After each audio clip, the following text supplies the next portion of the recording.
Now let's take a closer look at hepatitis A. Hepatitis A is a highly contagious liver infection caused by hepatitis A virus, known as HAV. It's present in the feces of infected persons and is most often transmitted through consumption of contaminated water or food. Most people in areas of the world with poor sanitation have been infected with this virus. Hepatitis A infection does not cause chronic liver disease and is rarely fatal, but it can cause debilitating symptoms and fulminant hepatitis, which is acute liver failure, which is often fatal. So who's at risk for hepatitis A?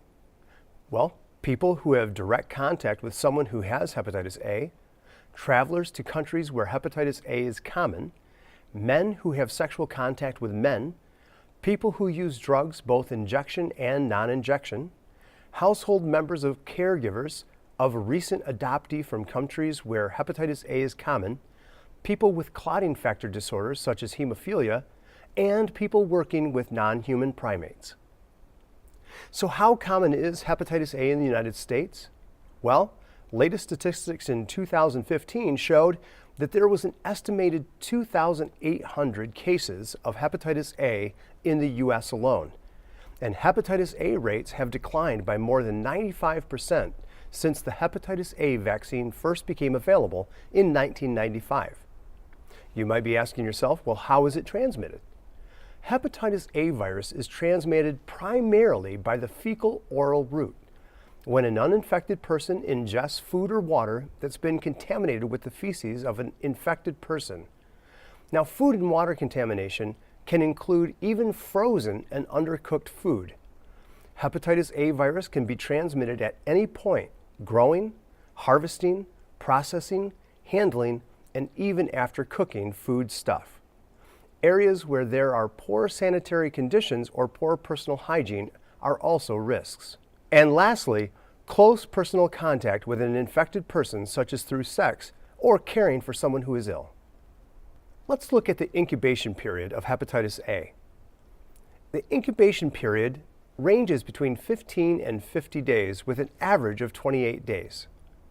But the signs and symptoms are as follows. They may show fever, fatigue, loss of appetite, nausea, vomiting, abdominal pain, dark-colored urine, clay-colored stools, joint pain and aches, along with jaundice, which is a yellowish pigment of the skin. Not everyone who is infected will have all of these symptoms. Adults have signs and symptoms of illness way more than children do, and the severity of disease and fatal outcomes are also higher in the older age groups. Infected children under 6 years of age do not usually experience noticeable symptoms, and only 10% develop jaundice. Among older children and adults, infection usually causes more severe symptoms, with jaundice occurring in more than 70% of the cases. Hepatitis A diagnosis.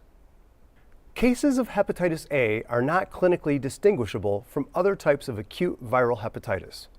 Specific diagnosis is made by the detection of the HAV-specific immunoglobulin G antibodies in the blood. Additional tests can include reverse transcriptase polymerase chain reaction to detect the hepatitis A virus RNA and may require specialized laboratory facilities to do so. Let's take a look at the treatment. There are no specific treatments for hepatitis A.